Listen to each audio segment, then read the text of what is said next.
मोदी जी के कहना भी था कि 2022 में कोई बिना छत का नहीं रहेगा। आज हम लोग के पास झोपड़ी है, वो भी उतोड़ रहे हैं। हम लोग कहाँ जाएंगे? पहले बताइए। इंसान नहीं देते हम लोग को कि थोड़ा भेंट करके दो बात कर ले। क्या हम लोग गोली मार देंगे, बम गिरा देंगे उसके ऊपर?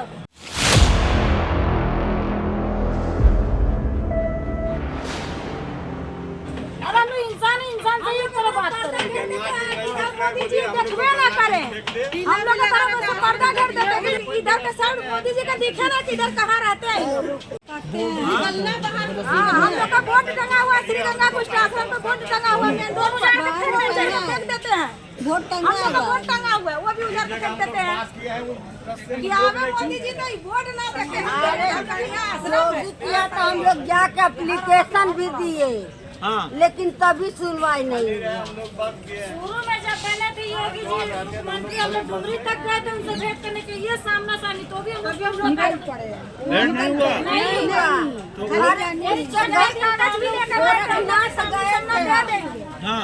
तब भी हम लोग से भेंट नहीं, ढकला ढकली में से ढकल दिया हम लोग, वही में लपटा के गिर रहा था। नमस्कार, मैं हूं कुमार विजय और आप देख रहे हैं न्याय तक। इस समय हम जिलाधिकारी कार्यालय के सामने खड़े हुए हैं। यहाँ श्री गंगा घाट कुष्ठाश्रम के लोग आए हुए हैं जो, हाँ आप बताइएगा पूरा, जो वहाँ पर लगभग 50 सालों से रह रहे थे। तकरीबन 40 से 50 घरों की इनकी अपनी बस्ती है, लेकिन अब इनके सामने संकट आ गया है कि इनकी बस्ती सरकार उजाड़ना चाहती है, इन्हें बेघर कर देना चाहती है। तो आपका क्या नाम है? मेरा नाम रिंकू देवी है। हम श्री गंगा कुष्ठ आश्रम में रहते हैं। मेरे माँ बाप दोनों लपरोसी थे, अब वो लोग ख़त्म हो गए, अब हम वहीं पर रहते हैं। अभी हम लोग को वहाँ से हटाया जा रहा है। अभी हटाया नहीं है, लेकिन अभी नाप जोक के गया है, बोला है कि आप लोग को रेलवे नहीं बस आई है, आप लोग अपने से बैठे हैं। 50 साल से बेसी ही हम लोग वहाँ से जन्म कर्म सब वहीं पर हम लोग का हुआ था, शादी ब्याह भी वहीं पर हुआ, वहीं पर हम लोग हैं। और लपरोसी माँ बाप, अभी चाचा जी भी हैं, लपरोसी हैं हम लोग के, हाँ वहीं पर हम लोग बसे हुए हैं। लेकिन बोल रहे हैं कि आपको रेलवे नहीं बसाया है, आप अपने से बसे हैं, तो आपको अपना जो स्थान देखना पड़ेगा। हम लोग कितने बार यहाँ कचहरी में भी डीएम के पास, डीएम भी बोले ये तो रेलवे का है, हम तो कुछ कर नहीं सकते। डीएम के पास जाइए आप, डीआरएम के पास जाइए, आप उनसे बात करिए। हम लोग लखनऊ भी गए थे डीआरएम के पास, लखनऊ में उन लोग भी कहा कि आप लोग को मालूम है कि रेलवे का है, तो आप लोग को तो हटना ही पड़ा। लेकिन बोले कि ठीक है अभी देखा जाएगा। तो हम लोग बोले कि हम लोग को ज़मीन दे दीजिए, हम लोग अपना वहाँ पर झोपड़ी झुग्गी लगा के हम लोग बैठते, हम लोग अपने से आप निकल जाए, खाली हम लोग को ज़मीन चाहिए, आवाज़ नहीं देते। तो इन लोगों का कहना है कि अगर इन्हें ज़मीन दे देती है सरकार तो रेलवे की ज़मीन से निकल जाएंगे। जब ये वहाँ नापजोक की जा रही थी, इन लोगों ने, रेलवे के जो कर्मचारी आए थे उनसे बातचीत की, तो उन्होंने कहा कि आप डीआरएम ऑफिस जाइए, डीआरएम से बात करिए। तो आप लोग डीआरएम के यहाँ गए? जी हम लोग लखनऊ भी गए थे डीआरएम साहब के पास। उन लोग बोले कि आपको मालूम तो है रेलवे का है, रेलवे आपको बसा ही नहीं, आप लोग अपने से बसे हैं। तो हमने ठीक है बसे हैं सर, हम लोग को कहीं ज़मीन जगह सरकार से दिलवा दीजिए, हम लोग अपने आप चले जाएंगे, हम लोग को उजाड़ने की ज़रूरत नहीं होगी। तो ये हर मशक्क़त कर रहे हैं। ये इस बस्ती के बहुत से लोग कुष्ठ रोगी हैं, विकलांग हैं और भिक्षाटन करके अपना जीवन यापन करते हैं। किसी ने ठीक कहा है कि एक उम्र गुजर जाती है घर बनाने में और तुम्हें शर्म नहीं आती बस्तियां जलाने में। तो आज इनकी बस्ती उजाड़ी जा रही है, ये लोग बहुत तकलीफ में हैं। दादी कब से वहाँ रह रही हैं? हमको हो गया 50-60 साल। क्या नाम है आपका? कुसुम देवी। तो अब क्या आपका घर उजाड़ा जा रहा है? हाँ मेरा घर उजाड़ा जा रहा, हम कहाँ जाए भैया, तो हाथ पैर है नहीं, हम कहाँ रहेंगे। तो हमको कहीं आवास मिल जाए या जमीन मिल जाए, हम लोग चले जाएंगे। इन्हें अगर आवास मिल जाता है, जमीन मिल जाती, अगर जमीन भी मिलती है तो ये अपना कहीं झुग्गी झोपड़ी बना करके रह लेंगे, उसके लिए तैयार हैं। लेकिन अभी इनके सामने संकट है कि इन्हें न कोई ज़मीन दी गई है, न कोई आवास का आवंटन है, इन्हें बेघर किया जा रहा है। हम लोग को सहारा दिया गया है कि आपको मिलेगा तब तोड़ा जाएगा। हम लोग 2014 से ही आवास भरे हैं, लेकिन अभी तक हम लोग के आवास के लिए कोई सुनवाई नहीं। आवास का फॉर्म भी भरे हैं, भरी हैं, लेकिन नहीं मिला। कितना दिन हुआ? अरे हो गया 2014 में भरे हैं। कहाँ है कागज? देखिए मेरे पास है कागज। 2014 में भरे। ये सभी लोग अपना हितग्राही का विवरण दिखा रहे हैं जो आवास के लिए पंजीकृत हुआ है। इसमें सारी चीज़ें दर्ज है। हर परिवार के पास ये पेपर है कि इनको आवास का आश्वासन दिया गया है। हाँ, ये इसको रखिए आप, ये देखिए सब हम लोग भरे हैं लेकिन नहीं मिला हम लोग। ये हर परिवार के पास ये पेपर है। इनको हितग्राही तो माना गया है, लेकिन अब तक इनके लिए कोई मुकम्मल व्यवस्था नहीं की गई है। कहीं कोई सुनवाई नहीं हो रही। कितने दिन हुआ ये पेपर भरे हुए? 2014 में भरी है। ये वर्तमान में जो सत्ता है, जब से ये सत्ता बनी तब से इनके पास महज कागज़ है, लेकिन घर का और ज़मीन का कोई टुकड़ा अब तक इनके हाथ नहीं आया है। सरकार कहती है कि सबको आवास दे रही है, लेकिन ये आज भी एक तरफ आज़ादी का अमृतकाल चल रहा है, उसमें भी ये बेघर हैं। दूसरी तरफ सत्ता ने जो जैसा कहा है कि सबको घर दिया गया है, दिया जा रहा है, आवास सबको मिलेगा, लेकिन इनको अब तक ज़मीन का कोई छोटा सा टुकड़ा भी नहीं मिला है। ये जी मुख्यमंत्री जी ने कहा कि गरीबों को हटाया जाएगा, जब घर दिया जाएगा तभी हटाया जाएगा, लेकिन हम लोग को तो ज़मीन तक भी नहीं मिला, तो घर का तो बात ही दूसरा है। और उस पर बोल रहे हैं आप लोग खुद से बसे हुए हैं, आप लोग को तो नहीं मिलेगा कहीं से। बताइए हम लोग बाल बच्चे को लेकर कहाँ जाएंगे? अब इनके सामने संकट है कि बाल बच्चों को लेकर के कहाँ जाएं। कहीं इनके पास रहने की कोई जगह नहीं है। ठंड कड़ाके की शुरू हो चुकी है। ऐसे में बेघर होना उसी किस्से की याद दिलाता है कि जब सत्ता बंदर के हाथ में होती है तो चिड़िया का घर उजाड़ा जाता है। अब वही स्थिति इनके सामने आ गई है कि इन्होंने जिनको सत्ता में बैठाया, आज वही सत्ता इनका घर उजाड़ने में लगी हुई है। आपका क्या नाम है? सुखनी देवी। सुखनी देवी, आप भी वहीं रहती हैं? हाँ, हम भी उसी जगह रहते हैं। हम भी तो फार्म लेकर आए हैं ना, 2014 को भरवाए थे हम लोग। कितना बार हम लोग कचहरी दौरे दो पे कोई सुनवाई नहीं हो रहा है हम लोग का। कहीं कोई सुनवाई नहीं है? कुछ सुनवाई नहीं हो रहा है। कहाँ दौरे, लखनऊ दौरे, या कौन ऑफिस है वहाँ पर दीदी? DRM, हाँ DRM ऑफिस, वहाँ पर भी दौरे हम लोग 3-4 साल 5 साल से हम लोग दौड़ रहे हैं, कोई सुनवाई नहीं हो रहा हम लोग का। तो लगभग 5 सालों से ये लोग यहाँ वहाँ ठोकरे खा रहे हैं, सरकारी कार्यालयों के चक्कर लगा रहे हैं, लेकिन सुनवाई कहीं नहीं हो रही है। ये देखिए, इनसे बात करते हैं। इधर दिखाना, ये विकलांग है, चल भी नहीं पा रही हैं। क्या नाम है आपका? सावित्री देवी। सावित्री देवी। हाँ, ये कागज हम लोगों ने आवास वाला भरे हैं, नहीं कुछ भी नहीं भैया हमारा तौन गाना ते और घर उजाड़ा जा रहा है कि यहाँ तो खाली परसों तक आया था, बोला कि परसों तक खाना पीना हम लोग कदम बंद है। अच्छा, आप लोग चले जाइए, अब लोगों 4 महीना का समय निकल जाइए आप लोग। 4 महीने का समय दिया है। अब कितने महीने हो गए जब से समय दिया था? नहीं, अभी परसों आया। अभी परसों आया। 4 महीने का समय दिया है। बोला कि कोई ठीक नहीं है, कोई ठीक नहीं है। उससे पहले कभी भी आके उजाड़ सकते हैं? हाँ, कभी भी आके उसके पहले उजाड़ सकते हैं, कोई ठीक नहीं है, जब न आ जाए। तो ये जैसा कि आप देख सकते हैं, विकलांग महिला है और उस बस्ती में तमाम लोग हैं जो कुष्ठ रोगी हैं और विकलांग हैं, जो यहाँ कचहरी तक भी आने में अक्षम हैं, लेकिन आज उनके सामने संकट आ गया है बेघर होने का।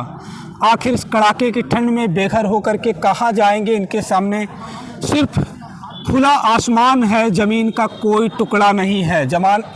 आसमान में तो इनकी बराबर की हिस्सेदारी है, लेकिन ज़मीन पर इनके नाम कहीं कोई भूखंड नहीं है, कोई हिस्सेदारी नहीं है।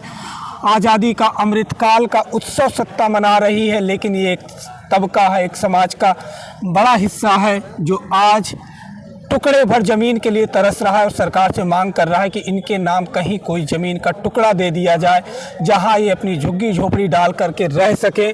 फिलहाल अभी ये बेघर होने के कगार पर खड़े लोग हैं और अपने दुख में आंसू बहा रहे हैं। जाएंगे तो बोल रहा कि क्या रेलवे बस आया है, अब इसका जिम्मेदारी हमारा नहीं है, यही बोल के चला गया।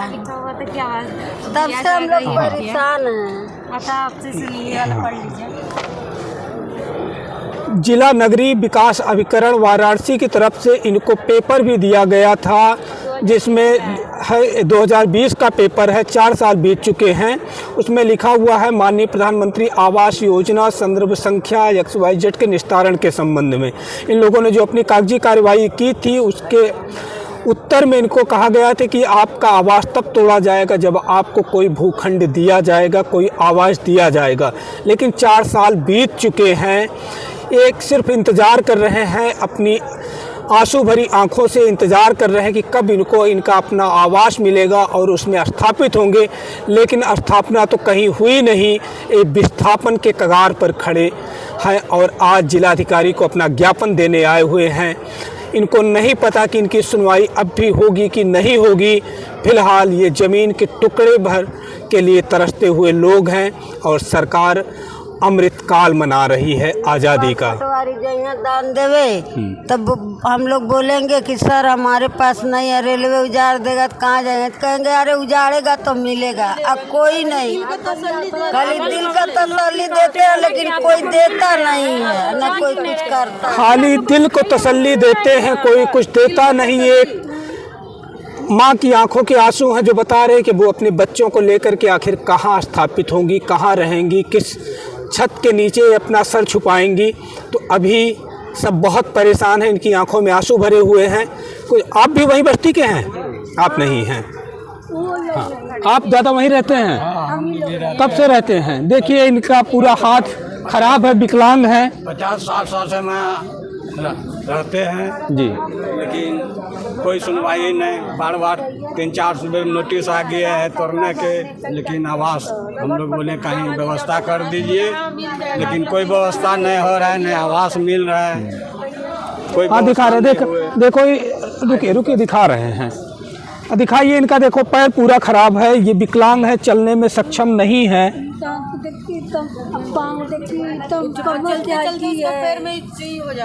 आगे आके बताइए, आगे आइए। क्या नाम है आपका? हमारा नाम रेखा है। हाँ रेखा। उसका जैसा पैर में जैसे चलता है, चलते चलते गिर जाता है, उसका छिला उला जाता है पैर और वो चल नहीं पाते। एक बाल्टी पानी के लेने की कुछ नहीं करता। फिर घर के लिए हम लोग के लिए आए कि चलो हम लोगों के घर मिल जा सकता, जहाँ भी जाते हैं वहाँ मिल जाएगा, आप लोगों को घर ही हो जाएगा, मगर अभी तक कुछ सुनवाई नहीं है। ऐसे लोगों के लिए सरकार की तरफ से एक शब्द आया दिव्यांग, लेकिन इनके जीवन में अब भी दिव्यता का कहीं कोई बोध नहीं है, सिर्फ विकलांगता का ही दर्द झेल रहे हैं। ये आज भी उतने ही पीड़ित और प्रताड़ित हैं आज़ादी के अमृतकाल में जितना कि शायद इस सत्ता से पहले दुख में रहे होंगे। खैर तब धमकियां नहीं थी सरकारी इस आवाज़ से निकलने की। इस सरकार से पहले कभी धमकी नहीं मिली थी। 3 साल से मिल रहा है और लेखपाल पटवारी भी जाते कतारे मिलेगा मिलेगा, लेकिन कुछ नहीं, खाली सारा कर। ये लोग उसी क्षेत्र में रहते हैं जिसका प्रतिनिधित्व देश के प्रधानमंत्री नरेंद्र मोदी जी करते हैं। इनके सांसद प्रधानमंत्री हैं, लेकिन प्रधानमंत्री आवास योजना का कोई लाभ आज तक इनके हिस्से नहीं आ पाया है।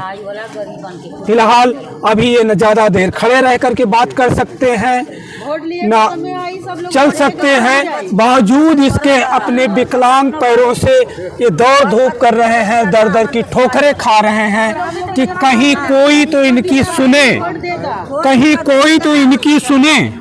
लेकिन फिलहाल अभी तक इनकी कहीं सुनवाई नहीं हुई है। देंगे हम करेंगे और कोई सुनवाई नहीं है। नीलकंठ को आगे आके बोलो, माइक पे जो कहना है। सभा सदस्य है जो हमारा, उनका नाम रवि शंकर है और उनके भाई के क्या नाम है? नीलकंठ तिवारी के पास गए थे, बोलो। हाँ नीलकंठ तिवारी के पास गए, वो भी बोले अरे हम जिंदा है ना, तोड़ने नहीं देंगे, कहीं दिलवाएंगे। आज तक ले वो भी दिलवाते हैं। फिर उसके बाद नहीं गए उनके पास? 2 बार गए हैं, 2-3 बार गए। नीलकंठ तिवारी शुरू में जब हमारे पास आए थे, हमारे जहाँ जिस जगह पर रहते थे वहाँ आए थे, उसने कहा कि हम कैंप लगाएंगे आवास के लिए, आप लोग के लिए बोल के गए। हम लोग भी बोला कि आवास लगाएंगे तो मिलेगा, फिर नहीं आए हमारे पास। फिर हम लोग उनके पास गए, उन लोग फोन किए कहीं, बोले आप लोग को मिलेगा, तो बोले कि हम लोग बोले कि ठीक है मिलेगा तो सर हम लोग, लेकिन हम लोग का तो अभी मैंने 2 साल रोके हम लोग को, ये मैंने फिर अभी इस समय नापने आया तो इस समय अभी हम लोग देखिए यहाँ डीएम के पास, डीएम बोले कि देखिए हमारे पर कोई सुनवाई नहीं होगा क्योंकि ये रेलवे का ज़मीन है, हम तो कुछ कर नहीं सकते हैं। आप DRM, अभी हम लोग DRM ऑफिस जाने वाले हैं। तो जब चुनाव आता है तो सब इनको आश्वासन देते हैं, हर प्रतिनिधि इनके दरवाजे तक जाता है, इनको आश्वासन देता है कि हम कैंप लगा करके आपको घर दिलवाएंगे, और जब चुनाव ख़त्म हो जाता है तो इनको सब भूल जाते हैं, कोई इनकी सुध भी नहीं लेता, कोई पूछता भी नहीं कि तुम कहाँ हो, जिंदा हो कि मर गए हो, कि किस नर्क में जीवन जी रहे हो, कोई नहीं पूछता।